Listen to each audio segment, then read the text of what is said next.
সুপ্রভাত আমার প্রিয় পরিবার, আশা করছি সবাই খুব ভালো আছো। সকাল সকাল বাপ ছেলে মিলে বাজারে গিয়ে নিয়ে এসেছে মাছ। এই মাছগুলো নাকি লোকাল মাছ, নদীর মাছ বেরিয়েছে। পুঁটি মাছ, চাপিলা মাছ, এই সমস্ত কিছু মাছ আছে। তো মাছ নিয়ে এসেছি, কোনো সবজি আনেনি। আমি বললাম যে বেগুন নিয়ে আসতে পারতে, বেগুন দিয়ে এগুলো মাছ, কাঁচা মাছের যে একটা চচ্চড়ি হয়, বেশ ভালো লাগে। তো বলে যে না, বেগুন ঠেগুন কিছু আনেনি, এমনি ভাজা করো আর ডাটা আছে, ডাটা দিয়ে ঝোল করো এই পুঁটি মাছগুলো। তো ওইভাবেই রান্না করব আজকে। তো চলো, মাছগুলো খেতে কিন্তু দারুণ টেস্ট, কিন্তু বাছতে বিরক্তিকর লাগে, মানে অনেক টাইম লাগে। তো আমার মনে হয় এই মাছ বাছতে যতটুকু টাইম আমার লাগে তার থেকে সেই টাইমে আমি অনেক কাজ করে নিতে পারবো সংসারের আর কি। তো যাই হোক, আনছে যখন করতে তো হবেই। বেশিরভাগ আমাদের বাড়িতে বড় মাছই হয়, কিন্তু ছোটো মাছটা খুব কম হয়। তো চলো দেখতে থাকো আজকের ব্লগটা। তোমাদের সাথে একটা কথা শেয়ার করি। আজ হট করে মামি চলে আসছিলো আমাদের বাড়িতে।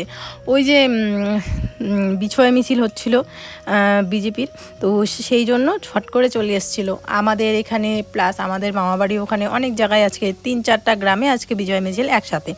তো ওই ওখানে তার এসছিল। তো অনেক আমাদের পাড়ার অনেক মহিলা বউ, ওরা ওই মামি ঠামি সবাই মিলে চলে এসছিল, আমাকে না বলেই চলে আসছে।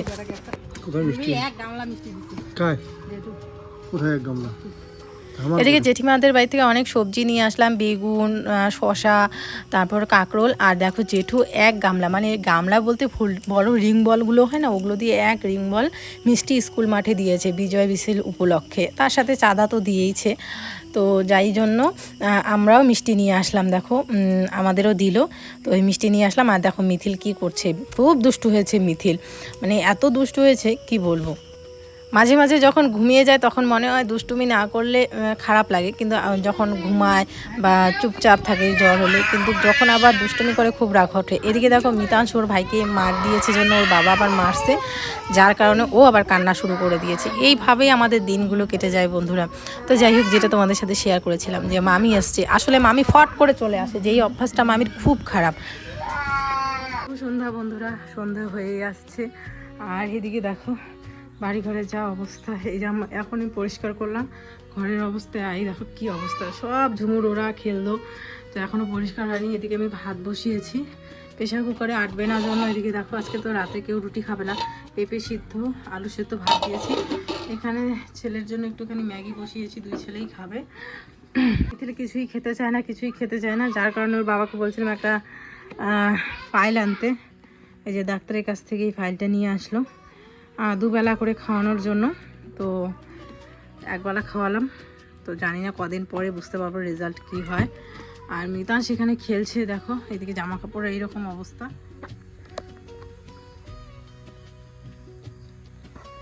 ওই ওই, তুই চোখ দিয়ে দেখতে পাবি? দেখে পাই তো, এদিকে দেখা যায়, সব দেখে। হয়তো তোর মা এখন ভিডিও করতেছে। হ্যাঁ বাবা, আমি কি করি? এদিকে ভাত আর ম্যাগিটা হতে থাকে, আমি বিছানাটা গোছাই। আজ আমাদের এখানে মিছিল হলো, বিজয় মিছিল বিজেপির। তো বাবা ওখানেই ছিল সারাদিন। তো মাও ওদিকেই গেল খাওয়া দাওয়া করতে, ওখানে মিছিল টিছিল করে সবাই আর কি, পাড়ার সবাই। তো এদিকে আমার মামিও চলে আসছিল, মানে আমাদের ওখানকার মানে 4টা গ্রামেই আজকে বিজয় মিছিল হয়েছিল। তো আমাদের গ্রামে ওখানেও হয়েছিল। তো ওরা আবার টোটো নিয়ে এদিকে এসে পড়েছিল। তো আমার মামি, তারপরে এক দিদি, আমাদের পাড়ার যতগুলো বউ আছে সবগুলো। আর ফট করে চলে আসছে না, আমি একদম হতভম্ব হয়ে গেছি। ফ্যান দিই আগে, দাঁড়াও গরম, মানে কি করব কি না করব এরকম অবস্থা হয়ে গেছে। তো যাই হোক, পান সুপারি ছিল ঘরে, ওটাই দিয়েছি।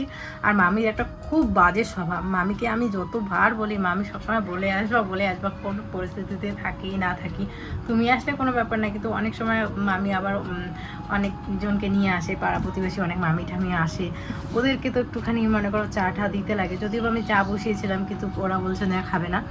তো ঘরে দুধ ছিল, বলেছিলাম যে চা বসাই, চা করি একটু বসো। তো বলতে যে না, চা খাবো না, গরম লাগতেছে, জল দিই। পরে ভাগ্যিস ফ্রিজে জল ছিল, তো ফ্রিজের জল দিলাম।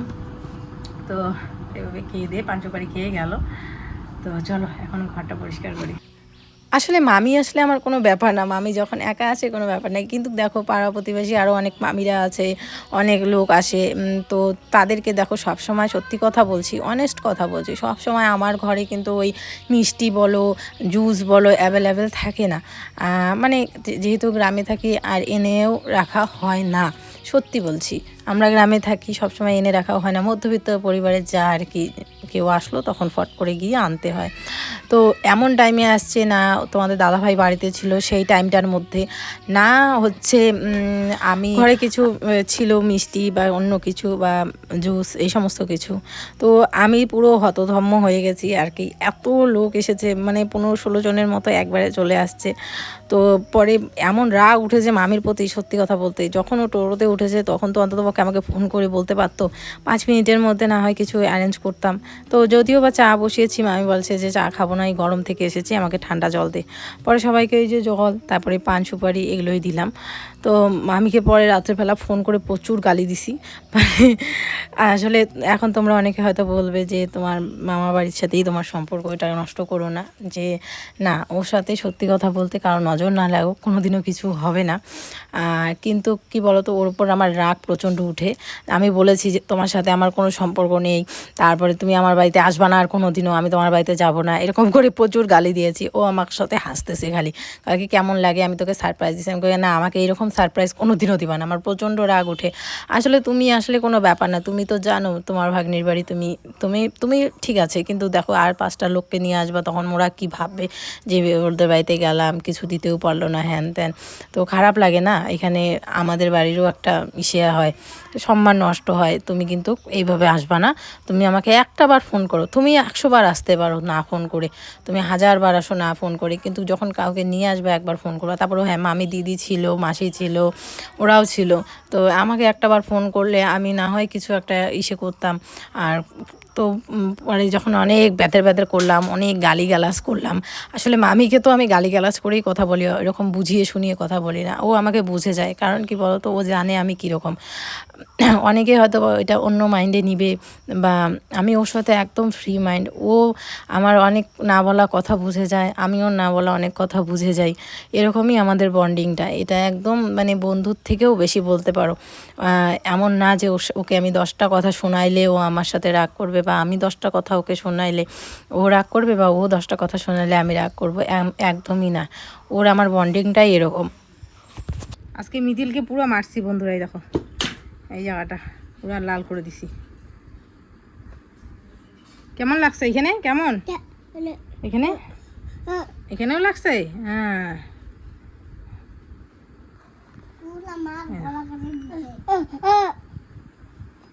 কিছু করার নেই, প্রচুর নিচে নামে। এই মাত্র পরিষ্কার করে দিলাম, আর দেখো আরো হাত পায়ের অবস্থায় দেখো, এগুলো আর আমি করবো না পরিষ্কার, থাক এইভাবেই থাক। মিতাংশকে এদিকে দেখি, ভালো করে রং কর।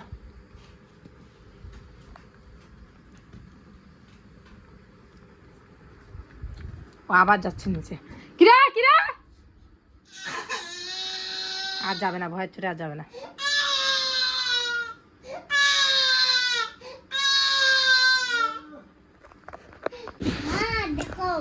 ওয়াও, দেখো বন্ধুরা কত সুন্দর করে করেছে ও, পুরোটা একদম সুন্দর করে করেছি সত্যি। মানে যদি ওকে বলি না বাবা মন দিয়ে করো, তাহলে খুব সুন্দর করে করে। দেখো ওয়াও, আমার বাবাটা এত সুন্দর করে করেছে মা, গুড বয় আমার ছেলে। আরো একটা করবা মা? ও বাবা, আরেকটু জল ভরাইছি তো মা, তুমি কলম দিয়ে করো, কলম দিয়ে।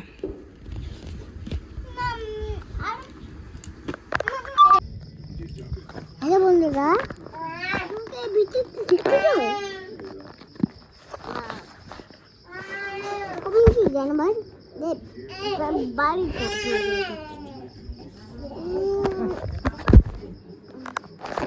এখন ছিলাম জেঠিমাদের বাড়িতে, দেখো ঘুমিয়ে পড়েছো না খেয়ে। 1600 টাকার খরচ এইটুক ব্যাগের মধ্যে। ও চালের প্যাকেট আছে, তাহলে চালটাই তো বেশি নিছে হয়তো। তাই তো শুনতেছে, দেখো তো কি কি আনছে বাবাই।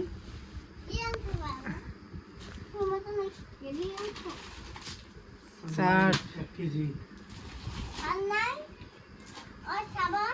সাবান, সার্ফ, তেল, কি গো 2 প্যাকেট তেল আনছো? 2 প্যাকেট দিয়ে মাছ চালাবো? উপায় নাই। বলো, তুমি বলো।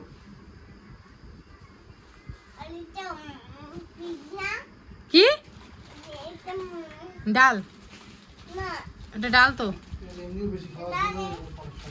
তো হলু ওই যে যেটা বের করে এটা তো লবণ এটা কি বলো তো লবণ লবণ আর কি আছে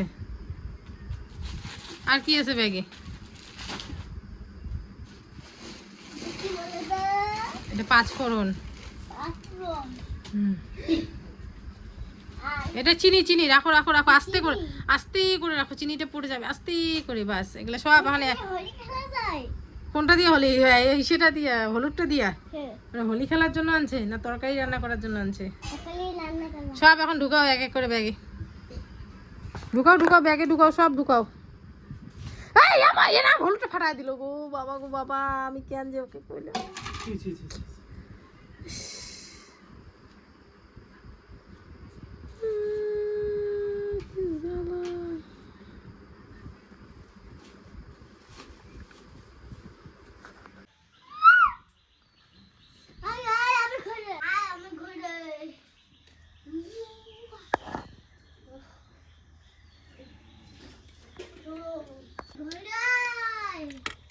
আমি ঘুরে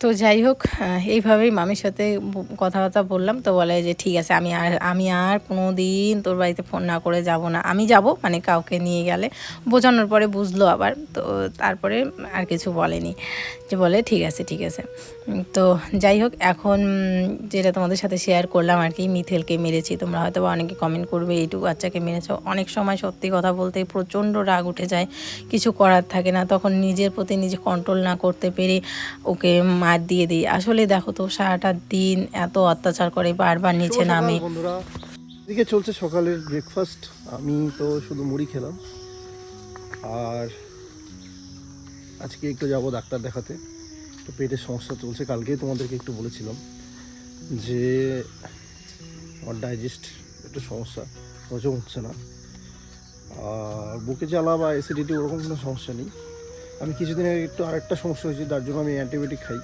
তো এবার যেটা আমি ফোন করে যে বললো যেটা যে আমি বললাম আরে আমার তো আগে এরকম ছিল না আমার ছিল একটা অন্য সমস্যা কিন্তু যখনই কিনা আমি ওই অ্যান্টিবায়োটিক খাওয়া শুরু করলাম তারপরে ওষুধ খাওয়া শেষ হওয়ার 2-3 দিন পরেই আমার এরকম শুরু হয়ে গেলো যে তোমাদের ওই কি বলে হজমের সমস্যা আর একটু গ্যাস হয় একটু না মোটামুটি তো এটা তো আগে ছিল না আমার আগে ছিল অন্য সমস্যা কিন্তু আমার ওই এতগুলো ওষুধ খাওয়ার পরে ওই অ্যান্টিবায়োটিক খাওয়ার পরে না এরকমটা দেখা দিচ্ছে তো এই জন্য কিন্তু আমি আজকে আরেকবার দেখাতে যাবো এখন দেখো অন্য ডাক্তার দেখাবো একটা ডাক্তার দেখালাম হ্যাঁ তারপর আবার একটু ডাক্তার চেঞ্জ করবো এটা ঠিক হবে না মনে হয় তো তার জন্য হচ্ছে কি যে ডাক্তারকে দেখিয়েছি তাকেই দেখাই মোটামুটি ভালো আমাদের আশেপাশের মধ্যে তারপর যদি সমস্যা দূর না হয় তাহলে তো অন্য চিন্তা ভাবনা করতে হবে এবং টেনশনের মধ্যেই আছি যদিও যাই হোক তো যাই হোক এক বড়ো জায়গাকে ফোন করলাম বললো যে টেনশনে কিছু না মানুষ এর থেকে বড়ো বড়ো রোগ নিয়ে ঘোরাফেরা করছে আর তো ওই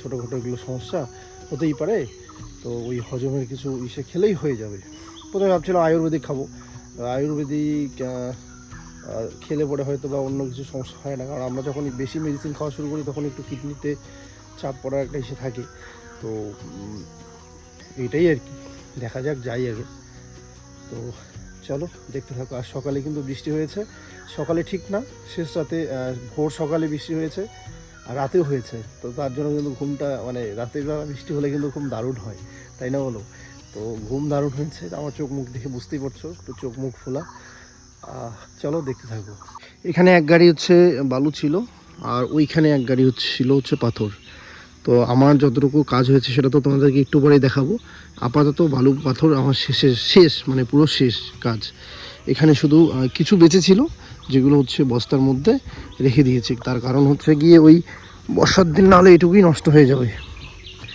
খারাপ হয়ে যাবে এখানে কিছু পাথর আছে আমি তো কাটা পাথরটাই নিয়ে আসছিলাম আর এখানে 2 বস্তা বালুর মতো আছে তো আমার এই 2 বস্তা বালু আর 2 বস্তা পাথর বেঁচেছে তাছাড়া কিন্তু আমার এইখানে এক গাড়ি আর ওই দিকে এক গাড়ি পাথর ছিল তো মোটামুটি শেষ আরও লাগবে হয়তো এক গাড়ি করে আমার এই ঘর কমপ্লিট করতে একটা কিন্তু দারুণ খুব সুন্দর লাগছে হাওয়াও আছে সাথে খাওয়া দাওয়া করে একটু হাঁটাহাঁটি করছে আর তোমাদের ঘরের ফাইনাল যে আমার কাজটা হয়েছে ফাইনাল কি মানে মোটামুটি যতটুকু কাজ করে আমি রেখেছি তোমাদেরকে একটু দেখিয়ে দিই চলো দেখতে থাকো মা কিন্তু কোনো দিনও তার সন্তানকে আঘাত করতে চায় না বা মারতে চায় না, সবসময় আগলে আগলে রাখতে চায়। নিজে যখন একদম মানে কন্ট্রোল হারিয়ে ফেলে, দিশেহারা হয়ে যায়, তখনই মারে। আসলে কয়েকটা মানুষই তো হাতে গোনা। তো সবসময় ছোটো ছেলেকে বাবাই দেখবে, সবসময় বাবা বা তোমাদের দাদাভাই বা আমি, এই তিনটা মানুষই। তো যার কারণে ও আর কি বারবার নিচে নামে। বাবাও তো আর সবসময় দেখতে পারে না, বাবারও খেতে কাজ থাকে, নিজেরও একটু রেস্ট নিতে ইচ্ছে করে, তো একটু বাজারে যেতে ইচ্ছে করে। তো এই জন্যই আর কি। আর তোমাদের দাদাভাইয়েরও সেম। কিন্তু আমার কিন্তু আর মানে রেস্ট নিতে বা কোনো কিছু না, আমার সারাদিন আছি আমি। যখন একটু দেই তখন আমি কিন্তু কাজ করি। তো যার কারণে ওর উপরে হাত তোলা, যখন হাত তুলি তখন তো হিতে জ্ঞান থাকে না, কিন্তু পরক্ষণে যখন ও ঘুমায় বা চুপ করে থাকে, যখন ওর মায়াবী চোখে দেখে, কান্না করে, তখন নিজেকেই খুব দোষী মনে হয়, নিজেকেই খুব নিজের ওপর খুব রাগ ওঠে যে বাচ্চাটাকে মারলাম। কিন্তু কি করব বলো, উপায় নেই। তো ছোট বাচ্চাটা আমার প্রচুর মার খায়, হয়তো বা ভবিষ্যতেও খাবে, কারণ